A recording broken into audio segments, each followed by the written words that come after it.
పోతన ఆంధ్ర మహాభాగవతము అష్టమ స్కంధము గజేంద్ర మోక్షము 31వ పద్యాన్ని మనం తెలుసుకుందాం.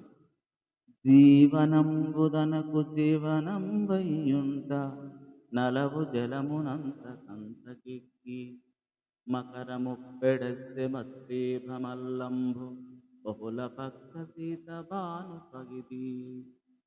జీవనంబుతనకు జీవనం వయ్యుంట నలవు జలమునంత కంతకెక్కి మకరమొప్పెడస్సి మత్తే భమల్లంబు బహుళ భక్త సీత బాను పగిది.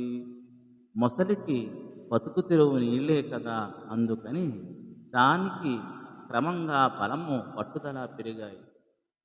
గజరాజు కృష్ణపక్ష చంద్రుని వలె తగ్గిపోసాగాడు. అంటే గజేంద్రుని యొక్క బలం తగ్గిపోతూ ఉంది, నీటిలో మొసలికి బలం పెరుగుతూ ఉందని ఈ పద్య భావం. ధన్యవాదం.